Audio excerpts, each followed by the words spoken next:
Bapa di dalam surga, Tuhan Yesus Kristus yang kami puja, kami sembah, kami muliakan. Bapa, kami ucap syukur, terima kasih atas berkat-Mu, kasih-Mu, perlindungan-Mu dari pagi sampai malam ini. Dan malam ini kami akan belajar akan firman-Mu. Bapa, Kau campur tangan malam ini, Zoom dari awal dan sampai akhir. Tuhan berkati jamaah kami semua yang sudah masuk Zoom atau belum, Tuhan, jamah hati jiwa roh pikiran kami, agar kami senantiasa tetap layak menghadap Engkau. Berkati kami semua, berkati khususnya Pak Tim dan Ibu Emi. Tuhan berkati semua. Di dalam nama Tuhan Yesus, kami ucap syukur. Haleluya, puji Tuhan. Amin. Amin ya, terima kasih. Waktu selanjutnya saya serahkan Ibu Gracia Frena untuk memimpin webinar kita ya.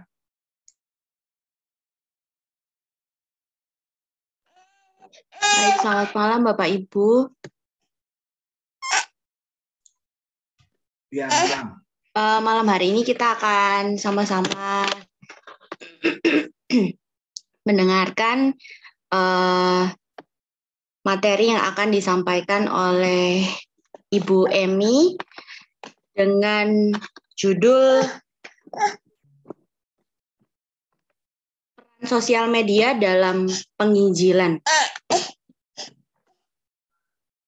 Untuk waktu selanjutnya saya langsung serahkan kepada Bu Emi. Terima kasih. Terima kasih Gratia. Selamat malam Bapak Ibu. Mungkin tadi ada yang masuk terlambat ya. Perkenalkan, saya ini Ibu Emi. Saya pelayanan saya adalah di guru sekolah minggu di GBI Grace Family ya. Terus saya ini juga adalah seorang ibu rumah tangga. Saya sudah jadi nenek dan saya juga seorang karyawan perusahaan swasta, di mana saya ini bersyukur merasa dipercaya ya, boleh mengisi di acara Berea Ministry ini.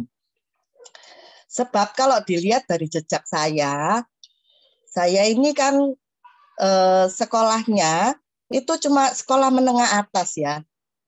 Dan lagi saya ini kayak nggak mungkin bisa ngisi gitu loh di Berea, tapi sungguh mengucap syukur Pak Tim bisa mempercayakan saya. Gini.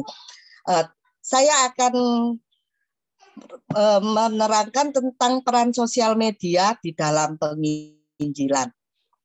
Itu begini, dasar-dasar saya mau mengambil di dalam penginjilan, seperti saya ini mau di dalam sekolah minggu ya, ataupun saya juga kadang bersosmed. Sosmed itu adalah daring yang kita gunakan secara bersama seperti Zoom ini ya. Dasar-dasar saya mau ambil bagian di dalam pengajaran itu kenapa? Itu ada 3 hal di dalam prinsip yang saya kerjakan, yaitu 1 di dalam Matius 28 ayat 19-20. Tentu saja semuanya itu kan tahu ya, terkenal ini ya, tentang Tuhan Yesus sebelum naik ke surga, yaitu memberikan amanah agung, yaitu jadikanlah semua bangsa muridku dan baptislah mereka dalam nama Bapa, Anak, dan Roh Kudus. Dan aku akan menyertai kamu sampai akhir zaman. Yaitu perintah untuk memberitakan Injil. Di dalam Matius 28 ini menjadi tanggung jawab semua orang percaya harus memberitakan Injil. Kalau sehari-hari perlakuan kita, ucapan kita, perbuatan kita itu semacam sudah kita ini memberitahukan orang bahwa kita ini anak-anak Tuhan. Tentu saja kita harus berlaku lebih di dalam kehidupan kita. Tidak hanya kita ini berlaku baik, tapi kita harus berani ke orang lain mengucapkan bahwa kita punya Allah yang benar. Dan yang kedua, saya ambil, kenapa saya mau ambil bagian dalam pemberitaan Injil, yaitu di dalam kitab Raja-Raja. Seperti yang kita tahu, di dalam kitab raja-raja di Israel itu, bagaimana ketika raja-raja ini berjalan sesuai dengan titah Allah, maka mereka itu akan diberkati oleh Allah, semacam umurnya panjang. Dan itu tidak hanya pada rajanya saja, tetapi seluruh rakyatnya ada kemakmuran, kesejahteraan di mana-mana. Tetapi ketika raja-raja Israel ini mereka tidak berjalan dalam perintah Allah ataupun mereka murtad, mereka menyembah pada Allah-Allah ilah-ilah lain, menyebabkan apa? Allah marah. Kalau Allah marah, rajanya umurnya pendek, diberi sakit penyakit ataupun segala tulah bencana ya. Dan itu tidak mengenai rajanya saja, tetapi seluruh rakyat, seluruh bangsa Israel itu kena tulah sampai apa? Mereka dipindahkan di Babelonia ya. Nah, dalam hal nomor 2 ini menjadikan kita ini menjadi orang-orang itu harus memberitakan kebenaran firman agar apa? Efek yang ditimbulkan positif menyebabkan apa? Di lingkungan rumah kita umpama ada damai sejahtera. Di lingkungan sekitar kita ada damai sejahtera. Dan efek yang membesar itu menjadi apa? Seluruh negara ini akan makmur. Dan ketika mungkin aja kena tulah atau apa, itu imbasnya tidak terlalu besar karena ada kita, orang-orang di dalamnya yang mau ambil bagian di dalam pemberitaan firman. Dan yang ketiga, saya ambil di dalam Bilangan 21 ayat 9. Dalam ayat cerita yang nomor 3 ini, kenapa saya ambil di dalam 21 ayat 9?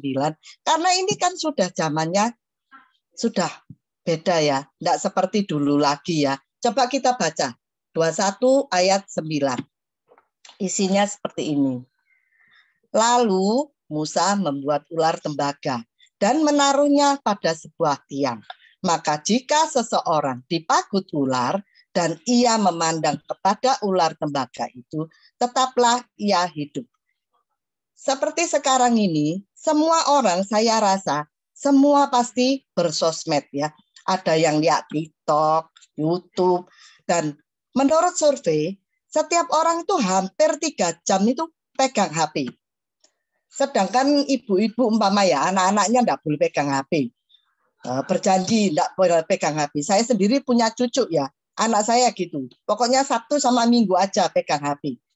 Ternyata apa? Dia langgar sendiri. Karena bagaimana enggak melanggar?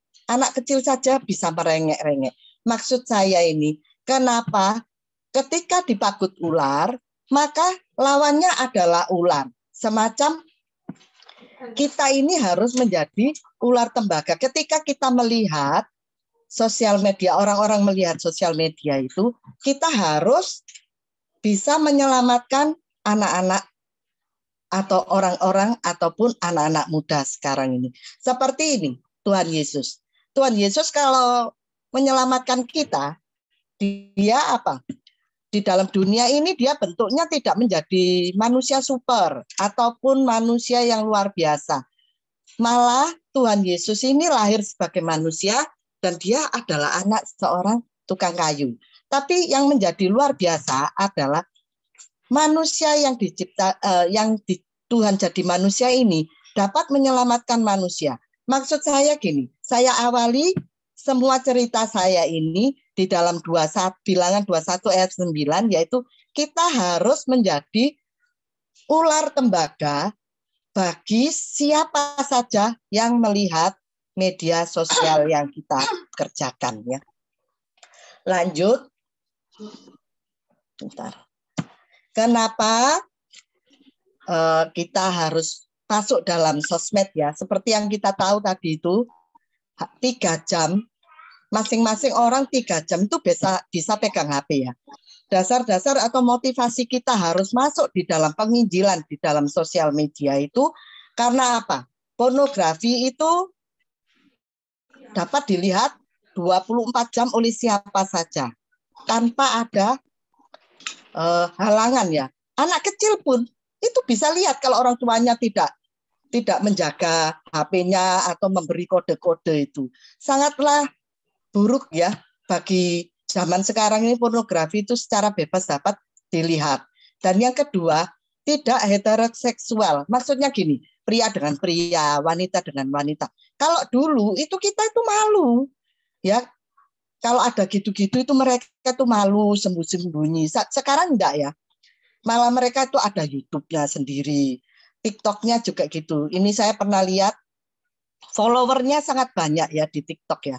Dia adalah pria Indonesia yang dinikahi oleh pria di Belanda. Mereka itu ketika bertiktok itu mereka berciuman, melakukan kemesraan, sayang-sayang di rambut atau gimana gitu. Itu pria dengan pria. Bagaimana dengan iman ataupun anak-anak kecil ataupun pemuda ya, menganggap itu adalah biasa. Padahal di dalam Alkitab itu adalah suatu dosa. Hal itulah yang menyebabkan kita harus bersosmed. Juga apa? Kekerasan.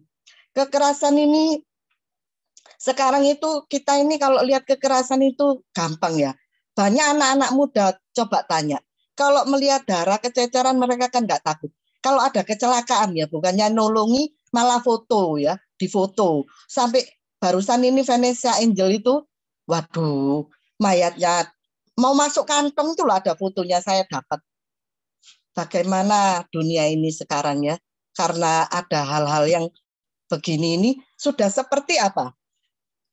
Di dalam 2 Timotius ayat 3, di dalam Alkitab ya, 2 Timotius pasal 3, yaitu kehidupan manusia di akhir zaman. Semuanya seperti ini ya, dapat dengan gampang. Kesalahan-kesalahan ini lama-lama di dalam prinsip hidup kita ini, kita anggap ini wes biasa-biasa aja gitu ya. Itu sudah biasa, tidak merupakan suatu dosa. Dan lagi, dasar-dasar kita mau ambil bagian dalam bersosmed itu, yaitu tentang, coba sekali, yaitu tentang apa? Kita ini, dasar-dasar kita mau masuk di dalam sosmed itu ya. Kenapa? Yaitu karena sudah, dunia ini sudah berubah ya. Mungkin tidak kita sadari, ataupun kita mungkin sudah sadari ya. Bagaimana dunia ini sudah berubah ya. Sudah seperti kita ini digiring masuk di dalam Wahyu 13, yaitu New World Order itu suatu tatanan dunia yang baru. Dulu 3G, jadi 5G. Sekarang sudah 5G, untung belum masuk di Indonesia karena corona. Tapi karena corona itu menyebabkan percepatan kita masuk di dalam satu sistem government yang baru atau suatu mata uang baru dengan satu tidak pakai tunai ya sekarang itu ya, semuanya serba digital ya. Kita ini dilatih, digiring untuk boleh masuk di dalam satu tatanan dunia yang baru. Bagaimana kita tidak terasa ya. Semacam gini, kita mau ke gereja ya, kita di-scan. Awalnya dulu di mana? Di dahi. Terus berubah di tangan. Katanya di dahi karena ada gelombangnya yang enggak baik. Itu ke gereja, ke mall, terus apa? Ke fasilitas umum, terutama ke perbankan ya. Kita juga harus di-scan. Yang kedua apa? Masing-masing dari kita, meskipun mungkin enggak ada 66 ya, tanda angka binatang di tubuh kita, tapi kita ini semua sudah punya ID masing-masing ya. Kalau kita nggak punya ID, semacam HP ID gini, bagaimana kita dapat melakukan naik pesawat, naik kereta api? Kita nggak ada. Itu kalau di Indonesia itu kesehatan kita didata di mana? Di Peduli Lindungi ya. Jadi kita ini sekarang masing-masing orang ini sudah didata dan kita sudah diedukasi secara tidak langsung, kita ini sudah menuju ke zamannya yang baru. Cuma kita ini tidak kerasa ya, rasanya gini, oh ya memang harus saya kalau ke mall, kalau saya tidak pakai Peduli Lindungi, nanti kalau ada yang kena virus kan tidak dapat diketahui semuanya. Gara-gara kesehatan kita sudah di ID, otomatis kita ini ikuti alur ini dan akan masuk di dalam suatu tatanan dunia yang baru yang jelas-jelas di dalam firman Tuhan itu dikatakan apa? Sudah dikuasai oleh antikris ya. Seperti One Financial ini. Dulu kita pakai tunai ya. Mungkin ibu-ibu di sini mungkin masih ada pakai tunai. Saya sendiri itu adalah pekerja seorang kasir ya. Saya pada waktu PPKM level yang tinggi, saya ini uang itu takut sekali saya ini.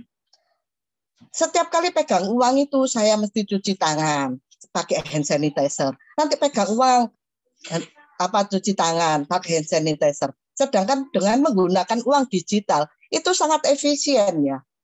Tidak usah cuci tangan, dan lagi kalau kita ada uang digital semacam OVO, GoPay ya. Diskonnya lebih banyak ya. Saya rasa seperti itu, tapi kita tidak terasa kita sudah didorong ke arah sana ya. Oleh sebab itu dasar-dasar daripada ini lah yang menyebabkan kita harus bersosmed. Apalagi yaitu sekarang ini ada gambarnya ya. Kita uang digital itu tanda daripada ID dalam kita ini sudah disuntikan. Itu dulu yang pakai itu hanya orang-orang yang besar, maksudnya kaum Illuminati aja ya. Orang-orang yang menguasai dunia ini ya, kaum Illuminati itu. Tapi sekarang katanya kalau ke Korea itu bisa beli kayak HP gitu. Kita bisa beli, itu kan ada ID-nya. HP kita ini kan ada ID itu ditanamkan di kita. Jadi tidak terlalu sulit seperti dulu. Dan pastinya memberi kemudahan ya. Dan yang kedua yaitu CERN ya. Saya mau cerita sedikit tentang CERN, yaitu perubahan-perubahan zaman di mana saya mau menceritakan sehingga kita ini harus bersosmed ya. CERN ya. CERN ini adalah badan riset Eropa. Dia ini tidak seperti NASA ya. Berdirinya itu tahun 19 ini saya catat kok berdirinya. 29 bulan 9 1954. Apa itu CERN? CERN itu isinya adalah orang-orang pandai ya. Nggak ada orang nggak pandai, nggak bisa masuk di CERN ini. Karena dia ini adalah tugasnya, dia merasa ya, tugasnya itu adalah penyelamat dunia. Gitu. Jadi saya bercerita ini bahwa kita ini sudah masuk di dalam 2 Petrus 2 ayat 1, yaitu tentang ilah-ilah palsu. Jadi dia ini semacam mau menjadi ilah palsu. Bapak Ibu bisa browsing ya, siapa CERN ini ya. Kenapa saya bicarakan CERN di sini? Karena CERN ini baru-baru ini tuh lagi viral ya. Mereka ini di halamannya itu melakukan ritual keagamaan mereka yang tidak sesuai dengan firman Tuhan. Apalagi lambangnya apa. Jadi tentu saja ini adalah suatu badan yang mungkin mau menyaingi Tuhan gitu ya. Dia adalah ilah-ilah palsu. Lambangnya saja 666 gitu. Dan apalagi lambang yang 66 lagi, ada yang memberitahu bahwa Google ya, Bapak Ibu tahu ya, Google itu juga dilambangkan dengan 66. Dan dia semacam ilah palsu, sudah pasti semacam ilah palsu. Bagaimana? Saya saja mau nyusun gini, saya mesti tanya siapa? Mbak Google. Kalau teman-teman saya tanya ini bagaimana gini-gini. Oh, cari aja di Google, pasti ketemu. Baik mau pakai bahasa Jawa, ya ada, bahasa Mandarin. Semuanya sangat pandai juga Google ini ya, semacam ilah-ilah palsu gitu. Nah, sekarang kita masuk, kenapa kita sudah tahu ada ilah-ilah palsu gini? Ya ini lagi ya. The Economist. Economist ini adalah majalah di Amerika. Ini majalah yang selalu ditunggu-tunggu oleh orang sana. Sebab gini, sebelum ada virus corona, majalah ini sudah menampakkan bahwa akan ada virus corona. Sebelum Trump terpilih, dia sudah tahu Trump yang terpilih. Sebelum Biden terpilih, dia sudah tahu. Jadi sampul depannya ini di majalah The Economist ini, itu adalah majalah yang bisa melihat masa depan. Seakan-akan dia ini adalah Tuhan. Dan banyak orang yang suka ya. Tentu saja yang saya bilang-bilang ini semuanya mungkin miliknya kaum Illuminati. Saya tidak terlalu jelas gitu ya. Sekarang saya masuk apa yang harus kita lakukan di dalam sosial media, yaitu kita bisa lewat Zoom. Seperti saat ini ya, apalagi kalau ada PPKM levelnya tinggi ya, Zoom ini sangat membantu kita orang-orang rohani dapat berkumpul seperti saat ini ya. Kita bisa saling menguatkan lewat Zoom ini. Tapi ada juga Zoom digunakan untuk yang tidak benar juga ada. Yang kedua adalah lewat FB. Yang saya ambil ini yang saya tahu. Tentu saja masih banyak yang lainnya. Di dalam Facebook ini saya lihat juga banyak yang ngasih renungan-renungan. Bapak Ibu juga dapat bersosial media di Facebook ya. Jangan hanya memasukkan gambar sekali waktu, masukkan renungan ataupun doa-doa gitu ya. Kadang kita ini mau cari ya. Doa-doa mungkin lewat Facebook juga bisa ya. Mungkin kata-katanya bisa lebih sederhana atau gimana. Dan yang ketiga adalah WhatsApp. Kalau WhatsApp ini berhubung kita orang percaya berkumpulnya itu banyak di WhatsApp. Kalau saya ya, renungan-renungannya itu sangat banyak. Dan bagus-bagus juga ya yang bikin ya. Dari mana? Tapi ada juga yang kejelekannya saya lihat. Renungannya sudah bagus, tapi yang bawah itu ada tulisannya gini. Bagikan kepada 5 orang agar Anda diberkati. Padahal renungan atasnya itu bagus, tapi bawahnya itu ada tulisan seperti itu. Itu ya nggak benar. Kalau Bapak Ibu terima seperti itu ya, yang bawahnya dihapus saja. Renungan yang atasnya tetap kita pakai. Terus yang sosial media yang dapat kita gunakan lagi adalah di TikTok. Saya lompati 4 ya, karena saya mau cerita panjang di YouTube. TikTok. Banyak orang tua dulu itu tidak suka anaknya lihat TikTok ya. Karena TikTok ini katanya merusak mereka ya. Isinya ya saya lihat itu den-den gitu. Memang cerita-cerita lucu ya. Sebenarnya TikTok ini kan mereka anggap adalah dapat membinasakan. Tapi Bapak Ibu bisa ambil bagian di dalam TikTok ini menjadi ular tembaga di sini. Saya lihat pendeta, maaf ya, Pak Philip Mantova itu ada di TikTok gitu. Gilbert juga ada. Saya lihat ya, berarti mereka ini mau menjadi ular tembaga di sini. Supaya apa? Dia kan masuknya kan enggak den-den dia. Dia masukkan yang renungan singkat, kata-kata singkat.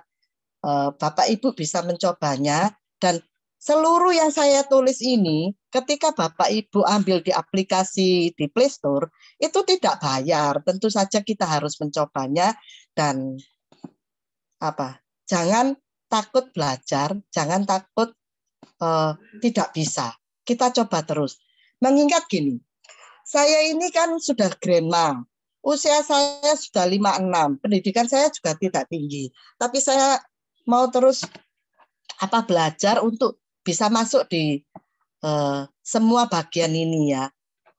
Sedikit-sedikit berbicara tentang memberi lebih baik daripada menerima gini. Semacam itu. TikTok ini ya ada juga yang isinya tentang cerita-cerita bijak Saya lihat itu sepertinya anak-anak Tuhan ya, karena mereka tidak pakai jilbab. Saya pikir gitu ya.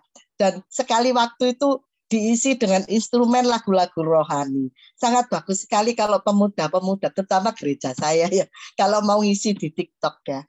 Dan yang keenam adalah Instagram. Instagram ini berisi tentang gambar-gambar. Bapak Ibu bisa bikin renungan semacam kayak gereja saya, Pak Pendeta saya, Pak Bambang ya, ini ada ya.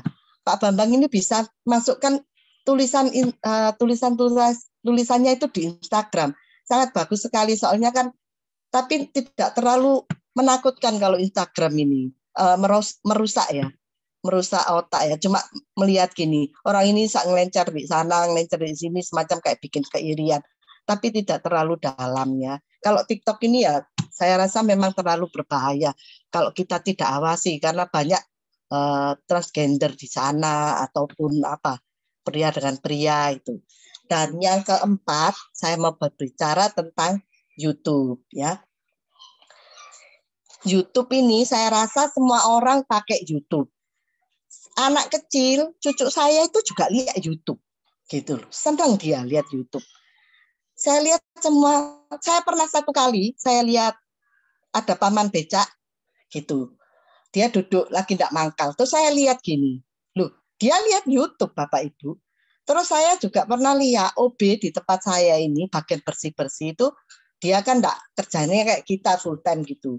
Kalau resik-resik ya istirahat ya. Tak lihat gini, dua-duanya lihat YouTube. Jadi YouTube ini sangat berpengaruh bagi keimanan kerohanian kita. Ada baiknya Bapak Ibu semua bikin YouTube. Kalau di seluruh ini yang ikut peserta berapa ini? 20 orang ini semuanya masuk di YouTube. Pasti kalau browsing sedikit-sedikit keluar apa? Cerita-cerita tentang kebijakan yang menuju kepada firman Tuhan. Sehingga apa? Menimbulkan efek positif, yaitu mereka semua boleh berjalan dalam kebenaran firman Tuhan. Mungkin acaranya mereka lebih bagus apa ya, tapi mereka buka sekarang ada. Dan mengucap syukur ya, gara-gara corona ini, saya lihat itu YouTube-nya itu banyak ya berisi tentang firman. Tapi ya, tidak mau kalah. Agama seberang itu juga banyak. Padahal mereka kebanyakan kan salah.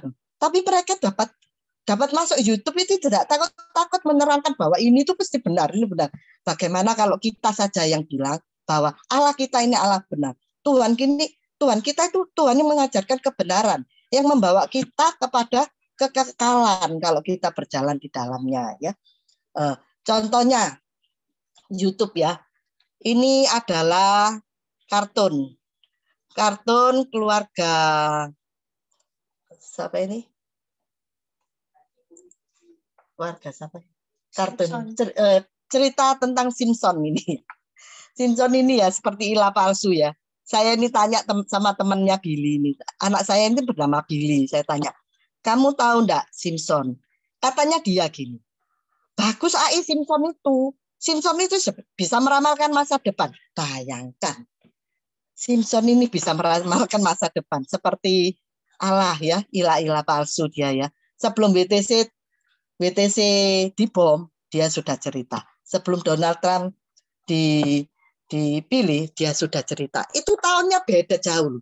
Berarti film kartun Simpson ini yang followernya banyak, dilihat banyak orang. Ini isinya pasti siapa? Ya tentu saja antikris ya, kaum Illuminati ya. Dan yang terbaru ini kan sudah mendekati tahun 2002. Kita sudah di bulan 11 ya, kurang 1 bulan lagi. Simpson itu ceritanya apa? Nanti emailnya kita ini bentuknya diagram.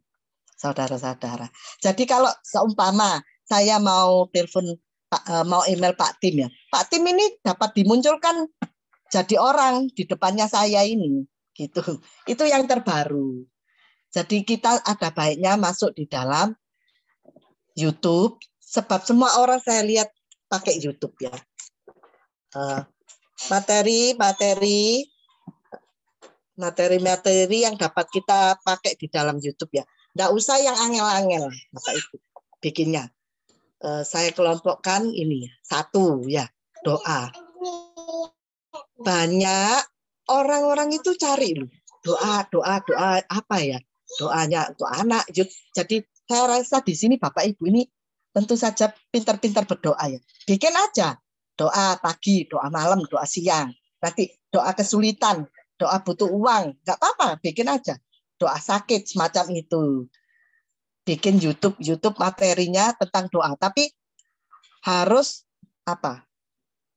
Nggak boleh ganti-ganti ya. Kalau bisa itu kontennya itu terarah gitu. Supaya enggak orang itu kalau mencari doa, pasti saja cari aja di channelnya Gratia ini. Gratia ini isinya channel-channel tentang doa. Mungkin ada yang mencari dari doa gitu. Dan yang kedua adalah renungan firman Tuhan. Mengucap syukur di GBI Gra Family ini sudah bikin renungan firman Tuhan sehingga apa? Otomatis kita ini sudah jadi menjalankan amanah agung ya. Firman Tuhan sudah jalan. Anak-anak ya ada, youth ya ada, dewasa ya ada. Juga tentang apa? Ibadah kita juga dimasukkan. Mungkin ada orang mau lihat ya. Kalau Bapak Ibu ya saya rasa bikin aja yang doa, yang pendek. Terus yang ketiga adalah cerita. Tentu saja ini butuh tim ya.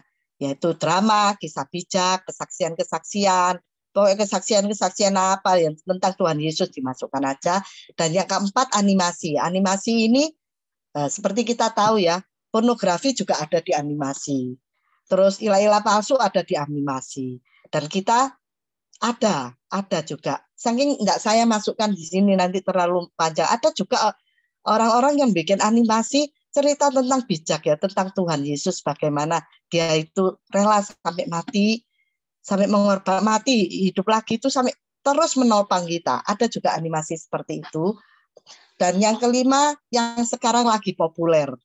Mungkin kita bisa masuk di dalamnya. Ini Pak Tim ini paling pinter kalau podcast ini. Podcast ini berbicara gini ya. Podcast ini kalau di anak-anak Tuhan yang ikut podcast, yang paling banyak itu adalah Gilbert ya. Gilbert Lomondong, dia bisa panggil siapa saja ya. Saya mungkin sangat terberkati ini kalau podcastnya itu. Juga Pak Aruna itu podcastnya itu followernya banyak. Satu kali tayang langsung 5.000. Berapa menit langsung 8.000 gitu podcast. Dan podcast ini berhubung viral, kalian pasti tahu ya. Romai Rama itu kan hidupnya anak-anaknya salah ya. Terus Elvi Sukesi juga salah. Itu ya bikin podcast. Saya ya kok lucu gini. Oh wis urip salah, sik bikin podcast, enggak malu gitu. Semacam itu. Ini adalah coba Gracia sebenarnya. Enggak, ini tentang enggak ada ya gambarnya ya. Saya mau cerita bahwa ada anak muda di TikTok itu dia dengan berani masukkan seperti ini topik kerohanian, genggam tanganku Yesus. Padahal genggam tanganku Yesus ini adalah mestinya lagunya bukan rohani, tapi dia ubah berhubung suaranya banyak. Lihat, yang like itu sampai 8.000, komennya 47 orang. Memang sangat diberkati. Dia ini menjadi ular tembaga di TikTok ya. Jadi tidak selalu TikTok itu jelek ya. Nah, sekarang cara-cara kita masuk di dalam YouTube ya. Apa yang kita lakukan jika kita ingin ber-YouTube? Pertama-tama kalau kita mau menjadi ular tembaga di YouTube, tentunya kita harus memiliki akun email ya. Tapi saya rasa kalau sudah punya WA dan dapat melihat YouTube pasti punya email ya. Email itu kita gunakan, kita buka YouTube. Tidak bayar Bapak Ibu, tidak bayar. Cuma niatan dan tekad kita aja untuk membuat YouTube, yaitu tentang Injil ya, kebenaran firman Tuhan. Yang kedua, yang ini kan mengenai diri saya sendiri ya. Jadi saya tulis ini.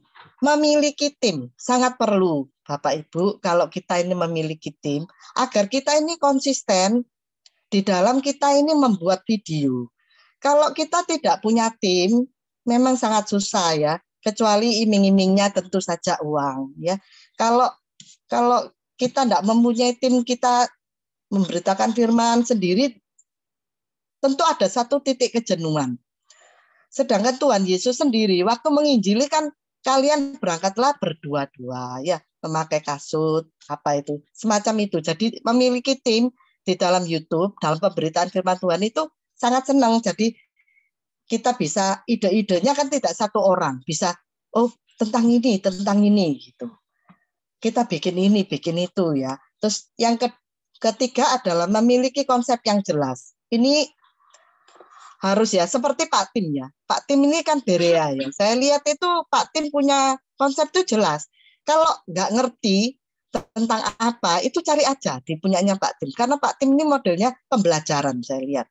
Jadi isinya itu tentang belajar ini, belajar itu gitu. Ya, kalau mau lihat ibadah sekarang itu banyak ya, seluruh gereja itu memakai memiliki. Tapi kan tidak bisa kita kalau mau cari tentang Korintus apa-apa. Tapi di gereja saya sekarang kan juga eksposisi ya, itu bagus ya. Jadi bisa dikelompok-kelompokkan gitu maksudnya. Kalau kita mau mencari enggak ngerti-ngerti firman bisa di sana. Ini kita sangat bagus kalau di sini itu kita bisa konsepnya yang jelas. Dan yang keempat adalah memiliki peralatan Bapak Ibu, memiliki peralatan. Itu penting ya. Maksudnya gini, Kenapa kita harus menggunakan peralatan-peralatan itu sehingga konten kita atau video yang kita buat itu sangat menarik. Mengingat gini, Tuhan Yesus waktu datang ke dunia, dia itu bukan orang yang biasa-biasa. Dia memang anaknya tukang kayu ya. Tapi dia itu tidak biasa. Dia bisa melakukan mujizat, ya, menyembuhkan, membangkitkan orang mati. Demikian juga dengan kita. Kita ini harus kalau bikin YouTube ya yang bagus. Yang memang tujuannya kita adalah untuk menginjili sehingga memang kita harus bagus. Dan bagaimana kalau ada yang bilang saya umurnya mungkin sudah ada. Ya tentu saja belajar. Pokok utama belajar dan mau melangkah ya. Saya ini kan guru sekolah minggu. Saya ini pernah salah satu murid saya ini suruh dia itu bikin doa pembuka sekolah minggu. Mau enggak? Oh iya mau. Karena saya lihat dia ini pernah mengirim di WA grup sekolah minggu saya tugas sekolah gitu. Dia tugas sekolah itu bikinnya itu bagus gitu. Terang, bagus, jelas, setengah badan gini. Pada waktu saya nyuruh doa ya, hasilnya apa yang dikirim ke saya? Belakangnya ini semua gelap. Anaknya sendiri tidak kelihatan gelap. Jadi saya ini jadi kepikiran gini loh. Oh kalau bikin punyanya sekolah karena ada nilainya, makanya dibikin sebagus mungkin. Tapi karena ini bikinnya untuk gereja tidak bernilai, mungkin dia pikir ya, padahal di depan Tuhan itu bikinnya isak peteng jedet gitu loh.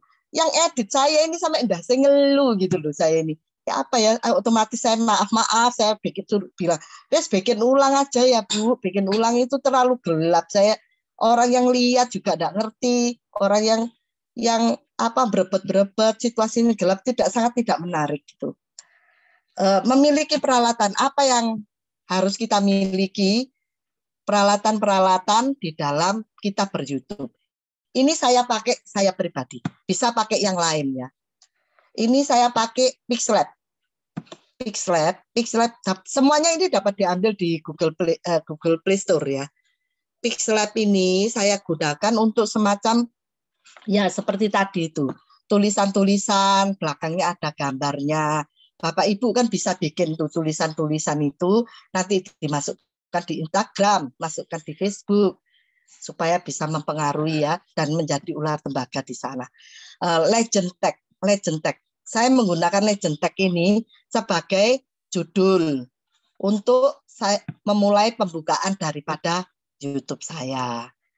Belajarnya apa? Pixlab, Legend, YouCam, ya gitu. Belajarnya itu sekarang gampang.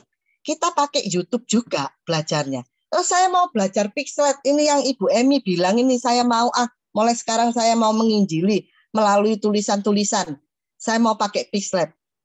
Cara makainya gimana? Tentu saja kita pakai YouTube. Di YouTube itu ada berbahasa Indonesia juga. Oh saya bahasa Inggris ya, cuma bisanya sedikit-sedikit gitu. Terus YouCam ini adalah gambar dihaluskan, gambar jadi 4 itu. Kita mungkin Bapak Ibu mau pakai itu juga bisa. Dan untuk mengedit video saya pakai 2 ini, KineMaster dan Action Direction. Ini saya pakai 2 ini di dalam mengerjakan sekolah minggu saya ataupun saya bikin video-video lainnya ya. Yang saya sarankan adalah KineMaster. Saya tidak dapat uang ini meskipun saya promosi. KineMaster ini sangat mudah digunakan dan pemotongan videonya itu sangat gampang.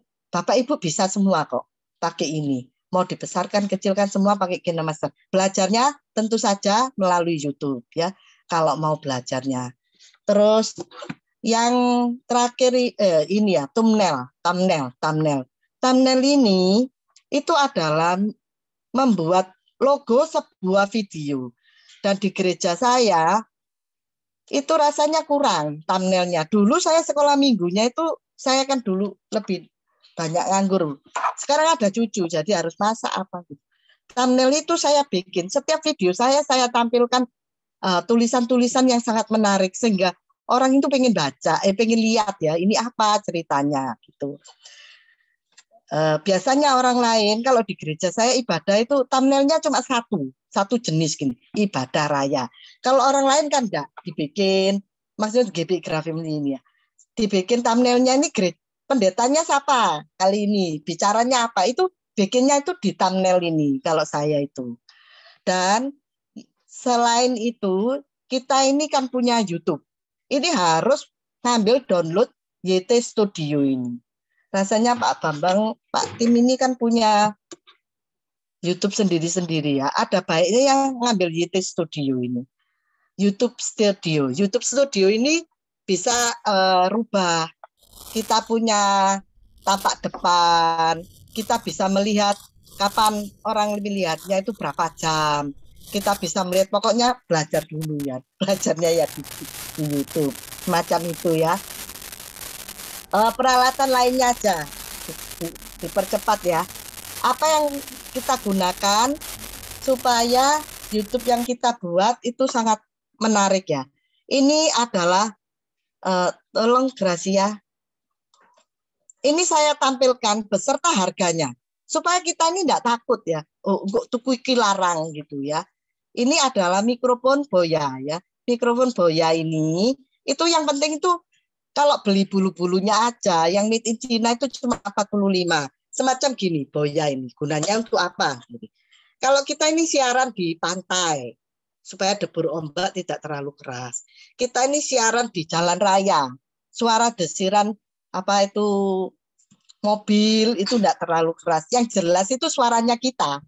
Gitu. Makanya dikasih peredam gitu ya. Dan kalau kita bikin YouTube ya, kita mau bergerak di sana, yang pasti itu kebanyakan ini wajib ya kita punya ya, yaitu tripod ya, tripod HP. Tripod HP ini wajibnya itu kenapa? Kita kan mau bikin lebih bagus dari orang-orang dunia itu. Kalau kita bikinnya itu semacam bikin, kalau di gereja saya itu 3 minute ya, nanti nggak ditaruh di tripod ini. Waduh, hasilnya itu kadang itu besar ke atas. Kepalanya kecil. Kalau enggak apa? Kelihatan kepala aja. Jadi gitu. Ya bikin wajibnya itu punya tripod. Tripod mahal, enggak ya. Tripod harganya cuma 28.000 sampai 31, itu tergantung apa? Tingginya tripod itu ya. Yang kedua ini adalah tripod phone, yaitu flexible octopus. Ini kalau kita bikin semacam Bapak Ibu mau bikin renungan sambil berjalan, itu wajib punya ini. Supaya apa? Siarannya kan nggak goyang-goyang. Biasanya kita kan goyang-goyang gini. Siaran loh badannya sak goyang-goyang. Yang lihat tentu saja bosan. Bagaimana kita mengabarkan Injil kok siarannya sendiri sudah bikin pusing yang lihat ya. Terus itu apa? Yang kedua ini adalah tongsis, itu biasa yang digunakan ya. Juga harganya murah. Terus yaitu background stand ya. Background stand ini biasanya itu orang-orang itu untuk tripod yang biasanya di ruangan, dia itu pakai ini. Untuk podcast gitu ya, duduk berdua. Terus belakangnya kan ganti-ganti pemandangannya. Itu padahal itu tidak asli ya. Itu palsu ya. Yaitu karena diedit ya, menggunakan ini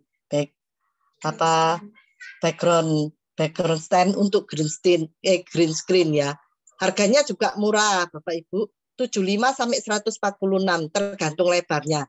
Kalau untuk siaran satu orang gini, saya rasa 150 sampai 200 itu sudah cukup. Dan itu sebelahnya itu saya hanya kasih contoh digunakan untuk layar hijau. Kainnya ini juga murah kok Bapak Ibu. Kita gunakan. Tapi wes aku beli terus apa caranya make Bu gitu ya. Makainya ya tentu saja belajar di YouTube. Dan kalau pakai green screen ini kebanyakan orang gagal karena tidak punya 2 lampu itu. Lampu itu harus sangat terang di green screen ya. Kalau saya ya nggak beli lah, buat apa saya ya beli itu ya. Saya pakai lampunya Tuhan. Jadi saya kalau siaran itu bikin video jam 12, paling telat jam 3. Dalam keadaan matahari bersinar terang, tentu saja. Penggunaannya itu tentu saja harus belajar. Dan kali ini coba kita lihat video sekolah minggu di gereja saya videonya. Coba bisa, Gracia? Istirahat sejenak.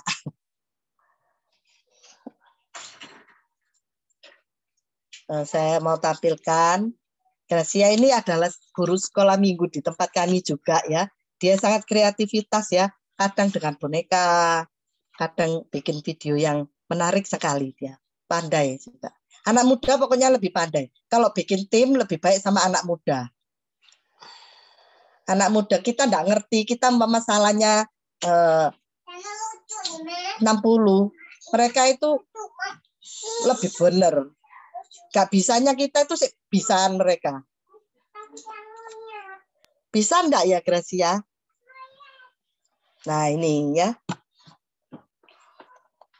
Nah, kemah suci itu ialah tempat tinggal Allah atau rumah Allah. Diambil dari Keluaran 20 ayat 15. Jangan Tuhan itu mengasihi kita semua, baik yang nakal, baik yang nggak suka bangun tidur, yang nggak bantu orang tua.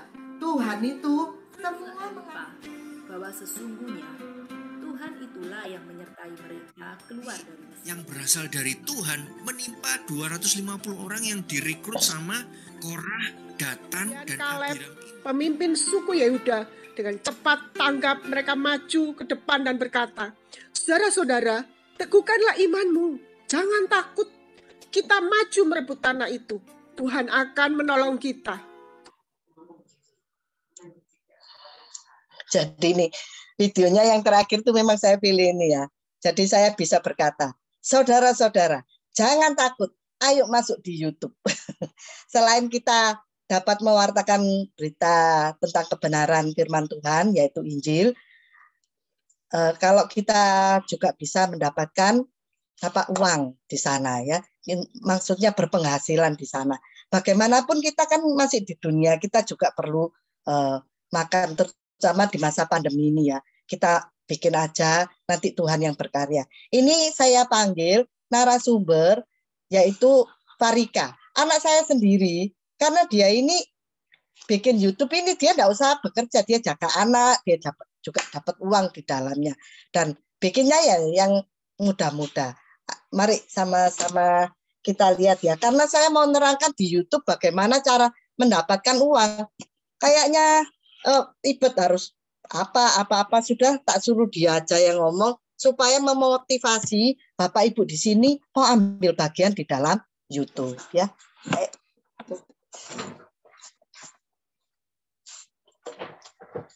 Selamat malam semuanya.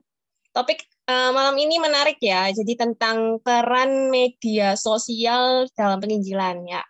Saat ini medsos itu benar-benar udah nggak bisa ditinggalkan ya. Jadi nggak tua, nggak muda, semuanya itu setiap hari pasti ada buka IG, buka YouTube, buka TikTok, apalagi yang paling viral itu ya.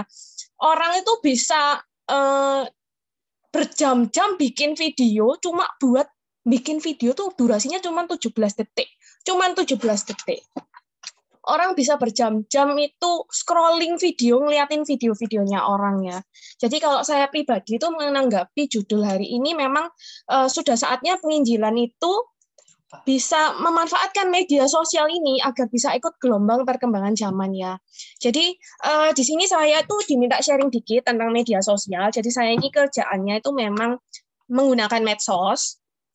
Saya tuh punya channel YouTube. Channel saya itu namanya It's Farika's Life. Tadi udah ngeliat ya sekilas itu ya tampilannya. Jadi channel ini sebenarnya juga saya baru ngerintis, cuman baru 2 tahun. Saya sempat vakum juga dan saya itu baru serius jalani cuman baru 1 tahun ini. Tapi puji Tuhan, Tuhan tolong saya benar-benar ya amazed sendiri. Channel ini udah verified. Setiap bulan saya juga terima revenue dari sana. Terus subscribernya juga lumayan. Sekarang itu udah 40.000 lebih subscribernya. Jadi di sini saya khusus diminta sharing buat gimana membangun sebuah channel YouTube ya. Jadi berbagi info sedikit, bikin channel YouTube itu gampang, nggak susah ya. Asal ada akun Google, akunnya connect dengan YouTube, semua orang bisa bikin channel, bisa upload video. Nah, tapi untuk membangun sebuah channel yang punya range penonton itu banyak, ya, kita itu harus membangun impresi ya. Artinya video-video di channel kita itu harus bisa meninggalkan kesan ke penontonnya, gimana penonton itu bisa balik ke channelnya kita lagi buat nonton video kita yang lain-lainnya. Nah, di sana itu kreativitas kita benar-benar harus ya untuk digunakan gitu. Jadi nggak cuman asal bikin video aja, video itu harus bikin yang menarik gitu ya. Jadi topiknya sendiri tuh nggak terbatas ya, ada yang bikin gardening, ada yang bikin food blogging, ada yang bikin acara cuman masak-masak aja gitu ya. Termasuk penginjilan itu juga bisa gitu loh menggunakan media sosial. Kalau channel saya sendiri itu konsepnya seperti yang Ibu Emi bilang tadi ya. Jadi konsepnya itu harus terarah. Jadi subscriber itu orang biasanya ibu-ibu muda cari info tentang kayak seperti saya, konsepnya kan tentang parenting journey. Jadi banyakan subscriber saya ini ibu-ibu muda gitu ya, jujur aja ibu-ibu muda. Jadi kalau memang terkonsep tuh biasanya anak muda nyari film. Oh, ini channelnya itu isinya film-film tok gitu. Jadi dia pasti subscribe ke situ. Kayak tempat saya ibu-ibu muda kasih biasanya anak ini ngurusi anak pengen lemu ya apa, anak susah BAB. Jadi channel saya itu isinya memang ya kayak gitu-gitu, tapi bisa ya. Nah, sedikit info supaya supaya kita semangat ya bikin channel YouTube. Jadi video-video di YouTube ini seperti yang udah dikasih tahu tadi itu bisa dimonetize. Dimonetize itu artinya bisa diuangkan. Gimana caranya bikin video kita bisa dimonetize? Kita harus daftar AdSense dulu tentunya. Nah, AdSense ini ada syaratnya ya. Jadi untuk bisa tembus AdSense itu dalam 12 bulan terakhir YouTube kita channelnya itu harus ada 1.000 subscriber. Dapat 1.000 subscriber, kemudian dapat 4.000 jam tayang ya. 4.000 jam tayang itu bukan 4.000 kali dilihat orang ya, tapi 4.000 watch time. Jadi kita punya 100 video gitu. Jadi orang nontonnya 3 menit, 6 menit, 5 menit. Nah, itu di total semua dalam setahun itu minimal harus 4.000 gitu ya. Awal-awal mungkin akan terasa sulit ya, apalagi kayak kita dari awal nggak punya penonton gitu kan, kayaknya susah, tapi jangan khawatir, pasti bisa, karena saya juga bikinnya from scratch ya, jadi dari nol juga, tapi Tuhan tolong saya ada kesempatan, saya cuma ibu rumah tangga, bukan artis juga, bukan selebgram, tapi sampai sekarang ini saya sudah verified, sudah lolos monetize, kayak setahun ini, dalam 12 bulan terakhir itu, kurang lebih watch time saya itu 155.000 ya, jadi sebulan itu bisa 15.000 watch time-nya. Kalau dibandingkan yang sebelumnya 4.000 kan kelihatannya 4.000 susah, tapi pasti bisa gitu. Tuhan pasti tolong ya, betul. Tuhan pasti tolong. Nah, kalau sudah lolos AdSense, terus video kita itu sudah bisa kita monetize, dapat revenue-nya itu dari mana? Dapat revenue-nya itu dari ads. Ads itu dari iklan. Jadi orang-orang itu akan masang iklan, itu biasanya bidding ya. Jadi YouTube yang masukin sendiri iklannya, semakin subscriber kita banyak, biasanya penontonnya kita banyak, dia bakal ngasih iklan itu makin macam-macam gitu di dalam channel kita gitu. Setiap video bisa dimonetize gitu. Dengan persyaratannya misalnya kita pakai lagu gitu. Tentunya nggak boleh yang ada copyright-nya ya, harus ngambil yang free copyright-nya gitu. Lagu-lagunya semuanya itu maksudnya benar-benar jelas, itu enggak duplikat videonya, enggak duplikat itu videonya kita sendiri ya. Terus ini saya di request juga kemarin supaya semangat katanya, kasih tahu biasanya bisa dapat berapa ya kalau dari YouTube ya. Jadi kalau ini itu tergantung dari watch time ya.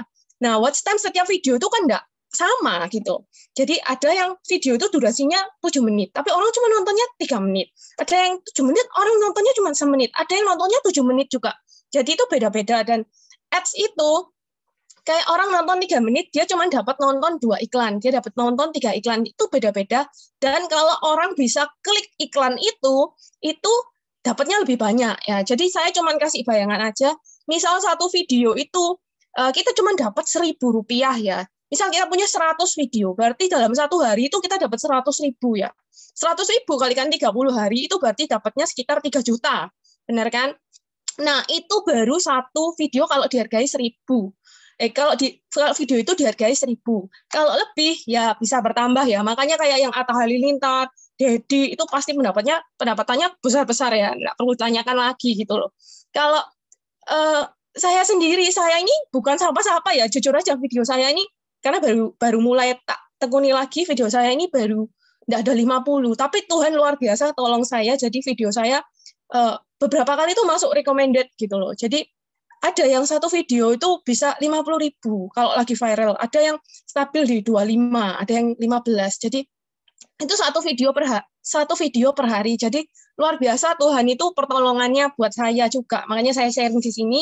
Apalagi yang buat mau bikin channel-channel penginjilan ya nggak perlu khawatir. Asal kita berserah sama Tuhan, tetap berpegang teguh, pasti Tuhan akan tolong kita. Apalagi tujuannya itu buat menyebarkan firman ya kan. Saya yang dunia aja Tuhan tolong, apalagi yang lainnya gitu.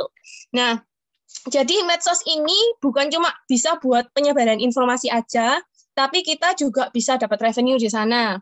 Begitupun dengan penginjilan tadi. Sekarang saya sudah lihat banyak sekali gereja-gereja, pendeta-pendeta arahnya sudah ke sana ya. Kayak topik-topiknya, bahkan mereka kayak ada hal-hal terbaru. Misalnya yang lagi viral sekali sekarang itu Squid Game misalnya.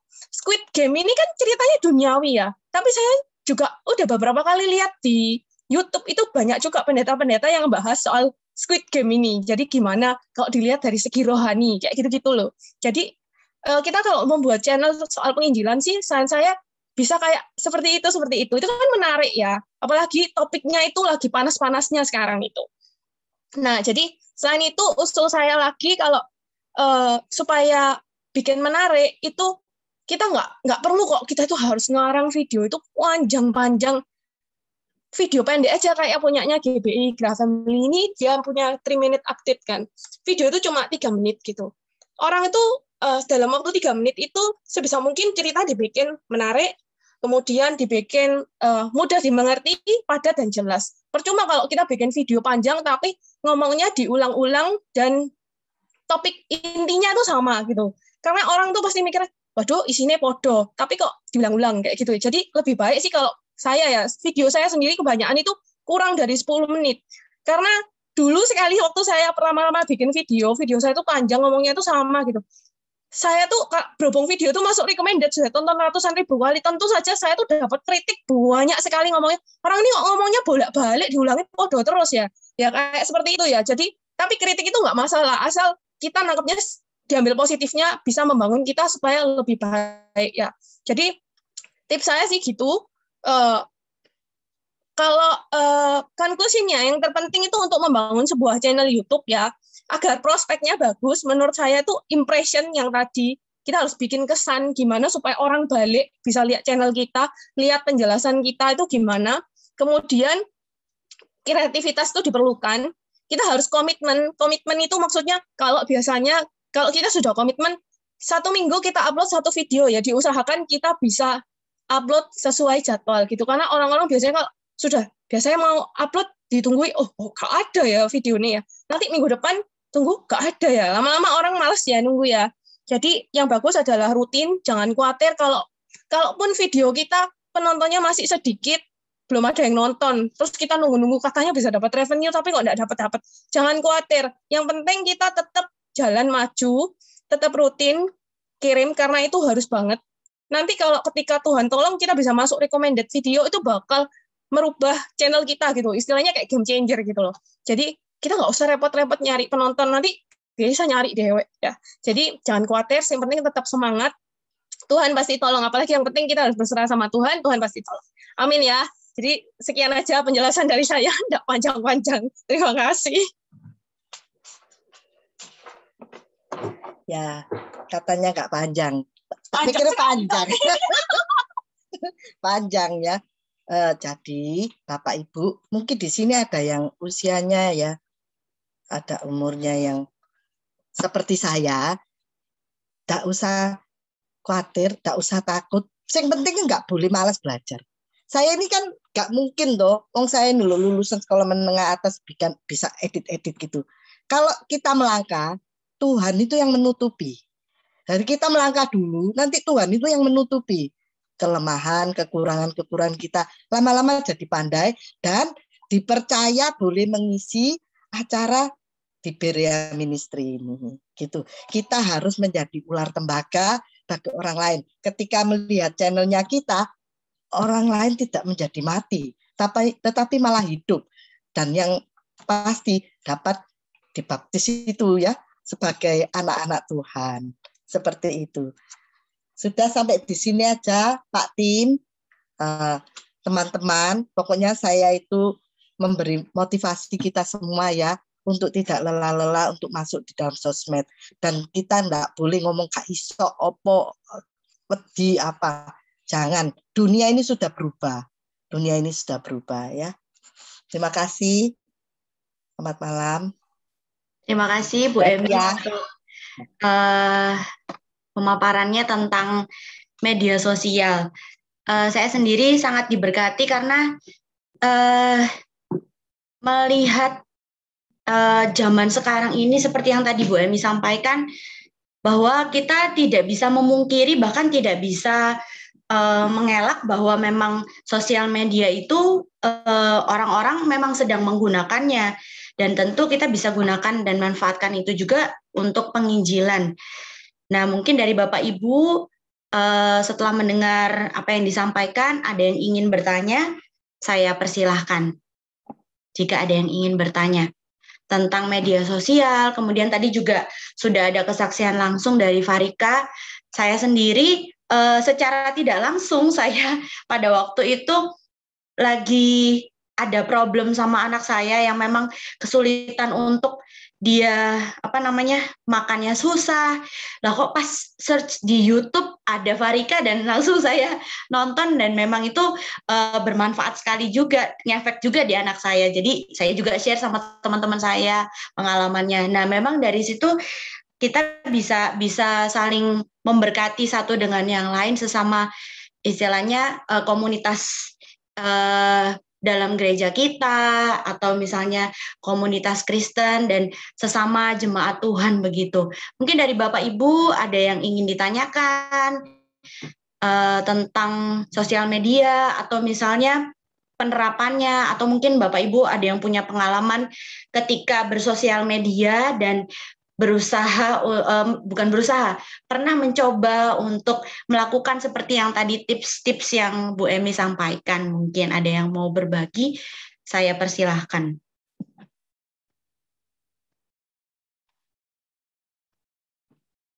Bisa langsung unmute jika ada yang ingin bertanya, atau mungkin bisa kirim di chat. Kalau belum ada, saya mungkin mau bertanya dulu ke Bu Emi. Mungkin kadang-kadang kan kita ketika saya sendiri kalau nonton YouTube, Instagram, atau TikTok, kadang-kadang ada yang memang mereka itu konten-kontennya itu konten-konten berbau rohani. Nah, kadang juga memang ada yang bukan terselubung ya, jadi ada yang lebih ke humanistis dan ke liberal. Kadang-kadang memang mungkin kita perlu juga menyaring begitu ya, untuk ketika kita lihat di sosial media, kita juga bisa sharing begitu, Bu Emi. Ya, menurut saya memang kalau seusia seusia saya, kalau melihat itu saya mesti nggak lihat seneng gitu. Saya seneng, cucu saya itu paling seneng TikTokan, mesti grandma TikTokan. Ya tak turuti aja. Maksud saya gini, memang ada cerita bijak, tapi mereka nggak menjurus kalau itu kayak anak-anak Tuhan gitu. Menurut saya itu ya malah itu lebih bagus. Jadi mereka nanti tanya, ini kok ceritanya bagus. Oh, ini siapa pemerannya? Mesti kan tanya, mesti browsing. Oh, ini umpama Gratia. Siapa Gratia ini? Oh, dia ini anaknya Tuhan. Jadi semacam, ya itu saya bilang, lebih baik memberi daripada tidak. Jadi orang itu lebih baik memberi daripada menerima. Itu kan kata-katanya yang di dalam firman. Kita pakai semacam itu. Lama-lama orang bisa berubah. Kalau memang yang lebih serius ya memang harus ya seperti pendeta-pendeta ya langsung ngomong firman ini ya apa. Menurut saya TikTok itu perlu kita masuk, Gracia. Tapi pemudanya kita gitu. Masuknya di dalam TikTok dan ya enggak boleh 1-2 kali, harus eksis gitu maksudnya. Supaya ada efeknya. Kalau cuma masuk 1-2 kali tidak ada efeknya mungkin. Kalau berkali-kali bisa mungkin ada efeknya. Atau kita membentuk tim, Gracia, bikin drama. Nanti diketuai sama Ibu Lisa itu. Paling pintar bikin cerita. Tapi cerita-cerita bijak yang pendek ya. Malah panjang nggak mau orang lihat ya. Saya rasa gitu. Supaya apa? Orang kenal siapa itu. Ini pemainnya siapa saja. Apa ini. Apa kok bagus. Tapi memang sungguh berat ya. Kalau kita ini mau menginjili lewat sosmed apa dirinya kita dulu ini loh yang harus dibenarkan, harus bisa dilihat orang itu tidak salah gitu maksud saya gitu. Ada yang lainnya mungkin mau bertanya? Ya, terima kasih Bu Emi. Mungkin dari Bapak Ibu sudah terlintas ingin bertanya, saya berikan kesempatan bisa langsung unmute. Atau mungkin juga bisa mengirimkan di chat, dipersilahkan. Memang kita bisa juga istilahnya jadi terang ya Bapak Ibu ketika kita menggunakan sosial media. Seperti yang tadi Bu Emi sampaikan, apalagi di masa pandemi ini sudah tidak seperti dulu yang kita bisa dengan leluasa bisa face to face, kemudian penginjilan secara langsung. Memang perlu untuk memanfaatkan media-media yang ada, terutama media sosial begitu. Nah, mungkin Bu Emi, ketika kita nih misalnya ya sudah mencoba nih ya untuk memanfaatkan media sosial yang ada, misalnya kita mau sharing berkat. Nah, kira-kira tantangannya terbesar itu yang bisa kita yang mungkin bisa kita temui itu apa ya kira-kira Bu Emi? Kalau saya ya tantangan terbesar adalah malas nomor 1. Malas itu nomor 1. Kita ini berhubung saya ini ada pekerjaan sendiri, tidak seperti Farika, memang kerjanya di sana, dia enggak malas. Kalau kita ini orang umum ini kebanyakan itu malas gitu loh. Jadi tidak bisa konsisten itu kalau mau masukkan itu mama doa ya, doa. Enggak bisa kita ini terus konsisten itu. Tantangannya itu kebanyakannya di sana. Kita sendiri yang malas bergerak untuk masuk di dalam bersosmed itu. Dulu itu saya itu juga bergerak di Facebook ya. Saya masukkan aktivitas gereja gini. Lama-lama saya sudah males gitu. Sebetulnya itu kan tidak boleh males. Dan kalau ingin terus konsisten, ada baiknya memang kita ini berbendera, punya bendera. Semacam kayak kalau saya ya di GBI Grah Family. Jadi kalau saya males, nggak boleh males. Kalau bikin sekolah minggu, nggak bisa males gitu, nggak boleh. Dan yang penting itu sebetulnya loh, semua itu enak bikin. Umpama 20 orang di sini bikin, terus suruh keluarganya bikin. Nanti kan sosial media ini isinya akhirnya apa? Banyak nilai positifnya ya. Karena sekarang ini semacam kayak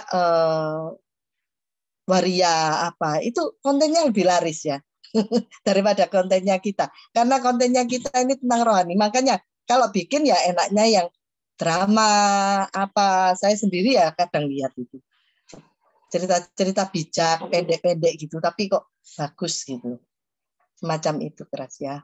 Tantangannya ya diri sendiri ini harus dirubah, semacam yang di sini siapa yang tidak punya YouTube buka aja nanti melangkahnya pasti Tuhan lengkapi. Dulu sebelum pandemi belum apa, saya ini sudah ada YouTube saya, yaitu tentang paduan suara di gereja saya. Apa itu saya bikin. Maksud saya itu waktu dulu itu buat apa? Oh, kalau saya simpan di flash disk kadang rusak. Kalau simpan di YouTube kan tidak rusak. Jadinya bisa ditonton lama gitu. Subscribernya saya juga nggak ada untuk ditonton sendiri.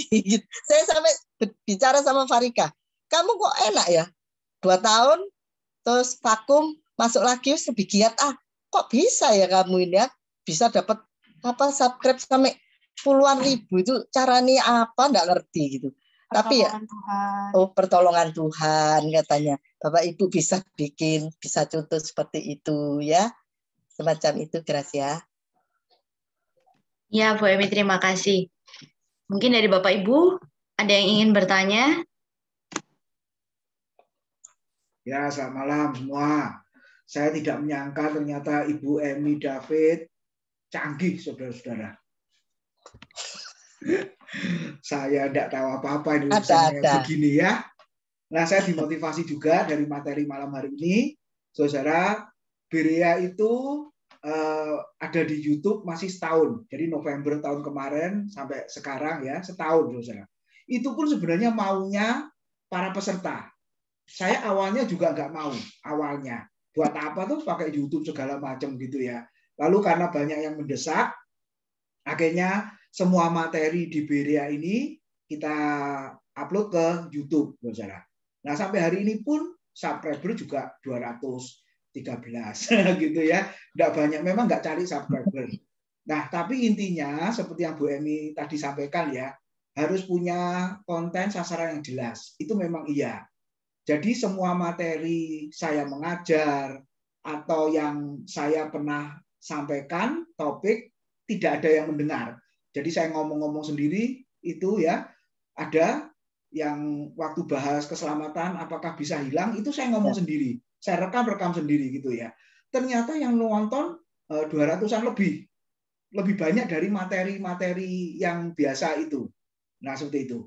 Lalu ketika saya mengajar, ada mahasiswa saya yang bertanya, saya hanya bilang seperti yang Bu Emi tadi, oh jawabannya ada di situ. Umpama tentang malaikat. Saya aja langsung bilang, oh ada di YouTube Berea ya, nanti linknya saya berikan. Itu bahas tentang malaikat. Ada yang tanya soal neraka, soal surga, soal pengangkatan, soal apa saja, Kristus, dan lain sebagainya. Oh ada di sana. Nah jadi saya bersyukur malam hari ini, ternyata apa yang sudah saya lakukan, seperti yang disampaikan di awal tadi ya, amanat agung, saudara. Kalau Injil yang kita beritakan itu baik, kenapa tidak? Ya, kita akan menyampaikan firman Tuhan. Kenapa tidak? Apalagi saya selalu ingat dengan satu ayat yang berkata, dan Injil ini akan diberitakan kepada seluruh dunia, dan setelah itu barulah kesudahannya. Nah, saya mungkin berkata, ya murid-murid waktu itu ketika Yesus ngomong, murid-murid juga berkata, loh, Tuhan umur saya ini berapa? Sehingga bisa memberitakan Injil sampai ke seluruh dunia. Nah, ternyata melalui internet kan digenapi. Nah, jadi Injil sekarang, firman Tuhan sekarang, itu sudah didengar, diberitakan ke seluruh dunia. Ya melalui apa? Melalui internet, melalui YouTube. Jadi Bapak Ibu Saudara, kalau sudah seperti itu, Tuhan Yesus mengatakan, barulah kesudahannya. Jadi kalau begitu waktunya sudah sangat singkat, biarlah kita semua ambil bagian di dalam amanat agung itu untuk memberitakan Injil Kerajaan Surga. Nah, sampai saya juga berpesan kepada peserta juga ya, kalau mau buat video, ya mau pakai nama Berea boleh. Jadi mau buat renungan atau apa silahkan, nanti upload ke Berea. Saya ngomong gitu, sampai saya ngomong begitu, saudara. Ya, nah tapi masih belum ada, ya sudah akhirnya saya atau dosen-dosen yang lain yang bicara, itu yang materinya kita upload ke Berea. Jadi sekali lagi, saya tidak bertanya, tapi saya hanya meresponi terima kasih buat materi malam hari ini. Dan nanti tanggal 29 November, saudara, materinya masih ada keterkaitan dengan materi malam ini, yaitu pelayanan di era disruption ya. Jadi apa itu? Perubahan yang tidak kita sadari, dan ternyata kita sudah ada di dalam perubahan itu, saudara.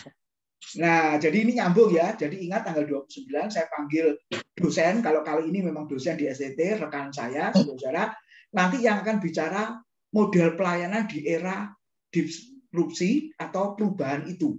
Seperti apa? Memang gereja harus berubah dalam arti apa? Strategi pelayanan, model pelayanan, dan lain sebagainya. Yang tadi sudah dibahas. Sebab kalau tidak mau berubah dengan alasan Yesus saja nggak berubah, aku juga nggak berubah, ketinggalan zaman, saudara-saudara. Nah, tapi yang dimaksud adalah dunia berubah, lalu bagaimana antisipasi pelayanan, gereja, dan lain sebagainya ketika di dalam dunia yang berubah itu, Injil tetap eksis ya, tetap diberitakan. Jadi itu saja Bu Gracia Frena dan Bu Emi dan juga teman-teman yang bisa saya sampaikan. Sekali lagi terima kasih buat materi malam hari ini. Biarlah memotivasi peserta yang lain ya. Puji Tuhan, terima kasih. Saya serahkan. Ya.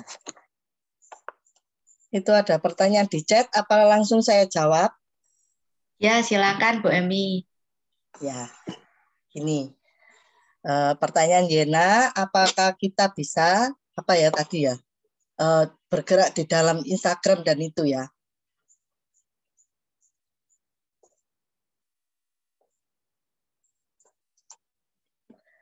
Menurut saya memang sangat efektif kalau di Facebook dan Instagram ya. Karena kita ini adalah akan dijadikan ular tembaga bagi yang melihat kita untuk hidup. Memang isinya daripada yang kita masukkan. Saya lihat punyanya Yena itu sudah bagus dibanding punya saya. Punya saya itu kadang makan. Tapi punyanya Ibu Yena ini ya ada tulisannya bagus sekali. Itu sudah termasuk masuk di dalam penginjilan ya. Berhubung teman saya, kalau saya ya. Saya ini temannya itu beragam. Karena saya juga masih ngantor, jadi masih ada yang agama seberang, masih ada yang Buddha, ada agama yang kepercayaan. Jadi saya kalau masukkan itu, yang lihat kan juga teman-teman saya. Jadi saya enggak melulu masukkan firman, supaya mereka ya, oh ada yang sangat fanatik ya. Jadi mereka kalau melihat cerita-cerita saya di Instagram, nanti satu kali saya memang masukkan renungan firman gitu. Supaya apa? Kita ini mengabarkan Injil supaya teman-teman saya yang mungkin belum percaya pada Tuhan Yesus, kan dia sudah ngikuti saya. Jadi ikut melihat ya. Oh, dia ini orangnya gini. Orangnya apa? Agamanya ini apa sih tulisannya Matius itu apa sih, Lukas itu apa? Ya saya upayakan gitu. Kalau Facebook dan Instagram memang sangat efektif ya untuk dapat menjangkau. Tapi dilihat dulu Facebooknya itu temannya itu, yang penting siapa saja boleh diterima ya. Kalau Facebook itu kan ada yang tertutup, ada yang terbuka ya, sama dengan Instagram ya. Sudah dibuka saja, nanti kan yang masuk ya maaf ya banyak yang agama seberang gitu. Jadi bisa lihat itu ya sangat bagus, tapi harus konsisten, yaitu apa? Di Facebook itu nulis tentang renungan ya, semacam kayak Pak Bambang yang bikin itu ya di tempatnya kita ini ada. Kalau saya nyuntuh punya Pak Bambang tak masuk di Instagram, berhubung nggak dimasuk kok ini hari ini wapi, wis tak masuk langsung. Oh ini cerita ayatnya ini sangat bagus, sangat baik sekali kalau kita ini boleh ambil bagian di dalamnya, karena ya memang tugasnya kita sebagai anak orang percaya. Tidak ada kata-kata gak iso opo-opo. Lihat saya saja, saya ini sudah tua, sudah punya cucu, ya wis terus saya bergerak di sana, berupaya maju, nanti Tuhan yang melengkapi semacam itu. Kalau YouTube bikin aja, Yena. Tak lihat kalau Yena ini kalau berdoa itu tuweges wapi, gak bulet-bulet gitu loh. Bikin aja doa pagi, doa siang, doa malam. Isinya doa di taman yang bagus, doa di mana. Orang lain nggak seneng lihatnya. Nanti banyak isinya. Sedikit ya yang ngisi YouTube tentang doa ya, saya lihat ya. Doa, bikin renungan gitu. Semacam itu Yena. Boleh kok pakai Facebook atau Instagram. Punyanya Yena bagus kok saya lihat. Daripada punya saya. Gitu jawaban saya. Gracia. Ya, baik. Bu Emi, terima kasih. Makasih buat Bu Yana juga yang sudah bertanya. Dan kita akan menutup pertemuan kita malam hari ini. Mohon kesediaan Bu Emi untuk menutup kita dalam doa. Nah, ya. Mari sama-sama kita berdoa ya. Tuhan Yesus, terima kasih untuk saat ini di mana saya boleh membagikan sedikit berkat. Kiranya Tuhan sendiri yang melengkapi, Tuhan sendiri yang memakai kami semua Tuhan, untuk boleh menjadi pemberita-pemberita Injil di dalam sosial media. Kami tidak mampu, mungkin ada yang memang usianya sudah pernah belajar tentang dalam dunia internet digital gitu maksudnya. Tapi kami ada yang usianya sudah 50 ke atas, apa Tuhan, kiranya Tuhan memampukan kami, mau memakai kami untuk dapat menjadi pemberita-pemberita Injil yang boleh menyelamatkan jiwa-jiwa Tuhan. Kami juga ingin menjadi rekan sekerja Allah yang boleh dipakai Tuhan untuk boleh memenangkan jiwa. Kiranya buat kami gigi, kuat, tekun di dalam hidup kami untuk boleh menjadi pemberita-pemberita Injil. Juga kami berdoa Tuhan untuk Pak Tim sekeluarga dan Pak Bambang sekeluarga. Berkati mereka Tuhan di dalam penginjilannya, di dalam pekerjaannya, semuanya biar kiranya damai sejahtera selalu. Demikian juga dengan Gracia dan semuanya yang ikut ambil bagian hari ini. Tuhan berkati kami Tuhan sepanjang malam ini dengan penuh kasih, baik dalam hal kesehatan, berkat, dijauhkan dari pencobaan, dilepaskan daripada yang jahat. Tuhan sendiri yang memimpin kami semua Tuhan, sehingga kami boleh menjadi orang-orang yang boleh memuliakan Tuhan, kami boleh dipakai terus untuk menjadi pemberita Injil yang boleh memenangkan jiwa. Hanya dalam nama Tuhan Yesus kami sudah mengucap syukur dan berdoa. Haleluya. Amin. Amin. Ya, terima kasih Bu Emi dan Ibu Gracia. Mari kita foto bersama, Bapak Ibu. On kamera sebentar, kita foto bersama. Bu Emi. Terima kasih semua yang sudah diberikan. Ya, mari kita foto bersama, Bapak Ibu. Terima kasih Pak. Terima kasih Bu Emi. Terima kasih Pak Tim. Ya Bu, terima kasih. Oke, Tuhan memberkati. Sampai ketemu tanggal 29. Terima kasih semuanya yang mau dengar. Semuanya, makasih Emi, Pak Tim. Ya, Pak Bambang, Pak Tim, Gracia terutama. Terima kasih dan Bapak Ibu sekalian.